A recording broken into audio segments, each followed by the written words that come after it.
Holy City Center Radio is episode 387, and I am your host, Christian Sanger. Today is Wednesday, July 2nd, 2025. It is July.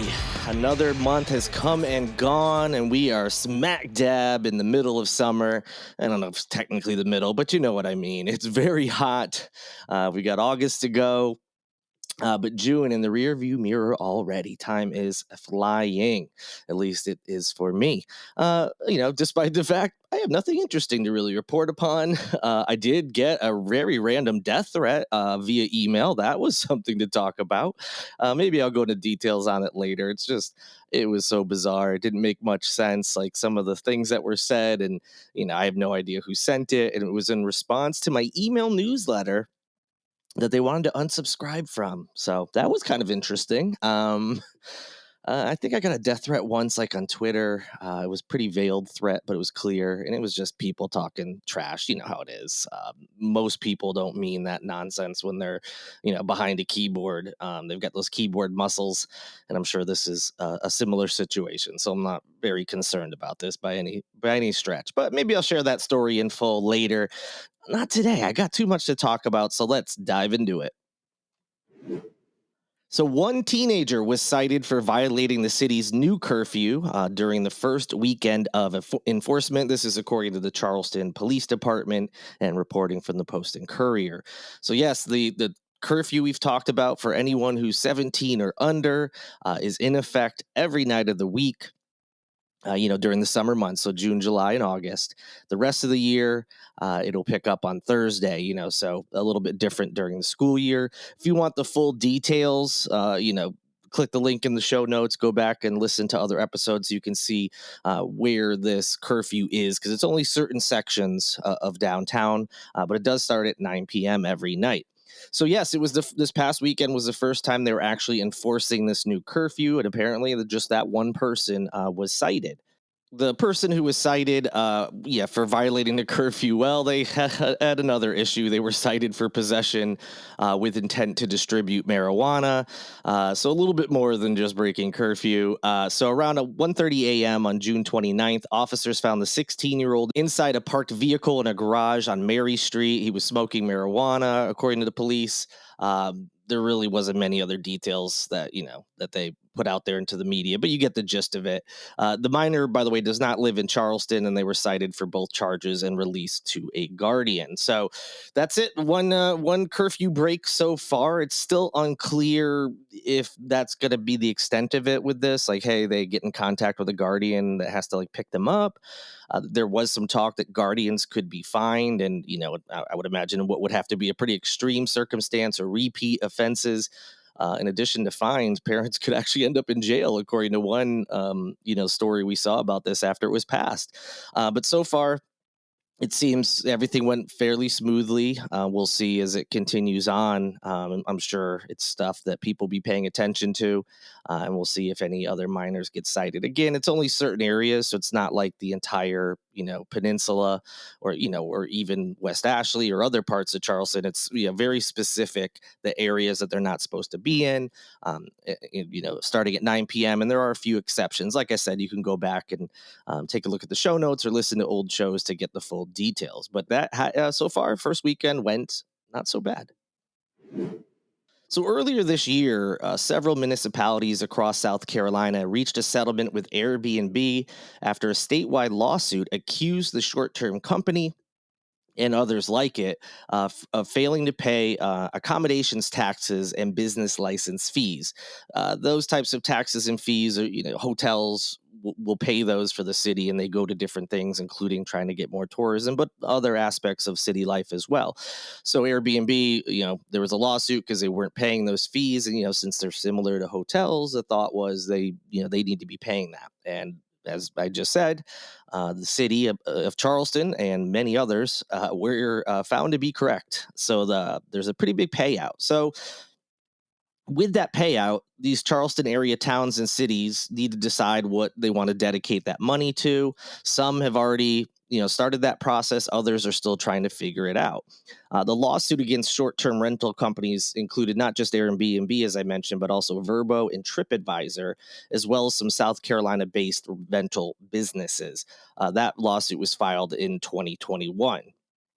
Now, some of those are still ongoing, but what we're talking about here is the Airbnb settlement.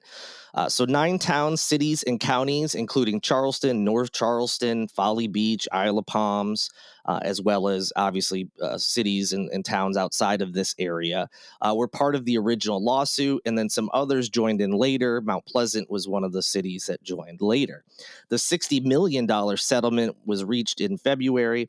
And it's only for Airbnb, as I mentioned, as litigation continues with those other rental companies. So the money was set to be divided among the municipalities, with Charleston area towns and cities receiving over $18 million.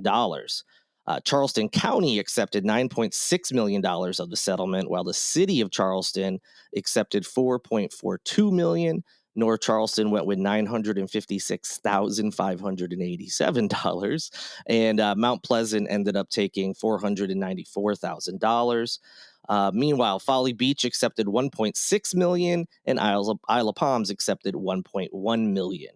So, very big payouts to all these different cities. North Charleston was the only one shy of $1 million. Others over that, as you obviously just heard.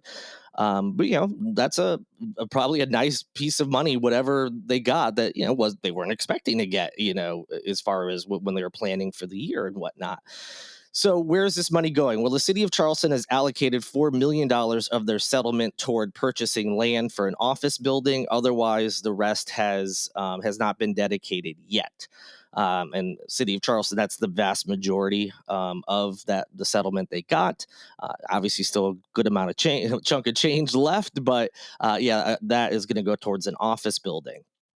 Now, some places, North Charleston and Folly Beach, for instance, have opted to put their settlement money in the general fund rather than allocate it to something specific.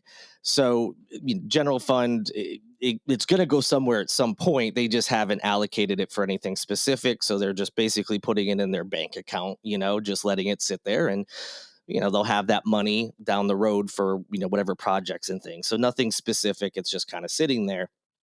As I mentioned, city of Charleston, going towards that office building, but Mount Pleasant has not yet allocated the funds from the settlement anywhere. So unclear what they'll be doing with it. Isle of Palms has also allocated their settlement money towards its beach preservation fund, which is dedicated to addressing beach erosion. So each municipality is taking a different route. Some knew what they were going to do and have put that into motion, like Isle of Palms and the city of Charleston. Others are just kind of, putting it in a general fund and taking a wait and see approach, what's going to come up. And others just haven't really done anything yet. So it's good that there's this influx of money that all these places around here got, and again, other cities like Myrtle Beach and Columbia also got settlement funds. So certainly good for them, and they may have more once those other court cases that are out there are finished, assuming rulings go the same way. It'll be interesting to see what they decide to use that money for. I love the Isle of Palms putting it towards what's probably the most important issue they face out there, which is the erosion on the beach. So I think that was a really great, work, great work by them. City of Charleston purchasing land for an office building. Okay. I mean, it's not exciting, but I'm sure it's a good decision for the city, and I'm interested to see what the others do. National Nancy, as expected, back in the news. She stays there. Representative Nancy Mace took a break from her Islamophobic tweets and rants to continue her transphobic ones. She recently decided to introduce an act that she claims will restore, quote, truth and common sense, unquote. It was this legislation that I think it was last Wednesday, that she put forth that would ensure federal documents only recognize two biological sexes. The legislation, which she has titled the Restoring Biological Truth in Government Act, would ensure that federal forms and surveys recognize only male and female as the only genders and sexes. It's an act that would align with, President Donald Trump's continued assault on transgender identity in the federal government. According to Mace's office, the act would prohibit federal agencies from asking about gender identity on forms and in surveys. It would require male or female as the only response to any federal questions regarding sex or gender. It would reject submissions other than male or female, and the direct and it would direct the Office of Management and Budget to issue implementation guidance to all executive agencies. So she's just continuing her crusade.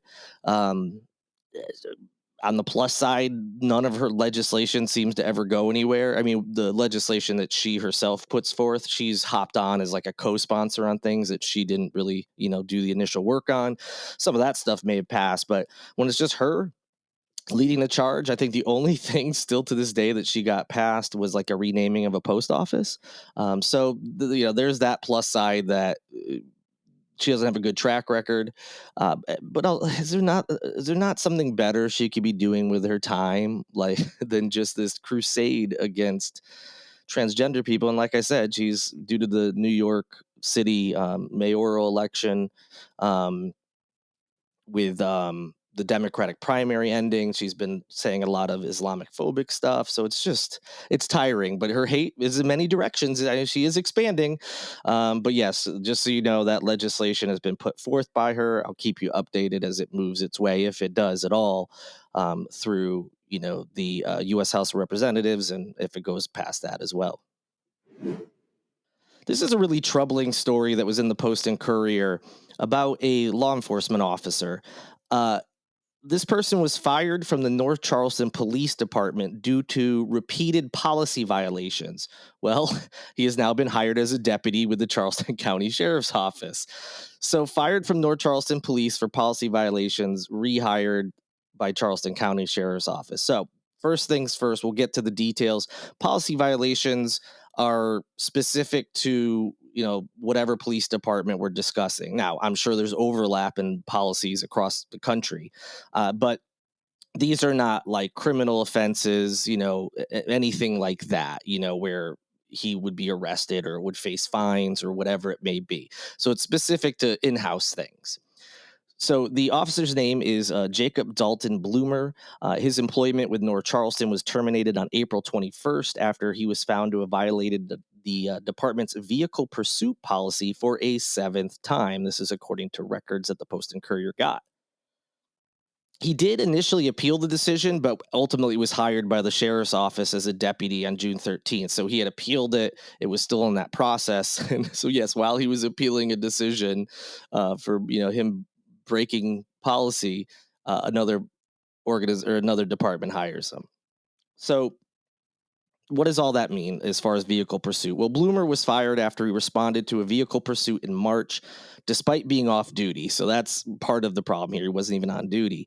While responding, he sped more than 100 miles per hour and drove in the median of the Ashley Phosphate Road, quote, narrowly avoiding contact with civilian vehicles, end quote. This is according to separation paperwork that North Charleston provided to the Criminal Justice Academy, and then again, Post and Courier got it.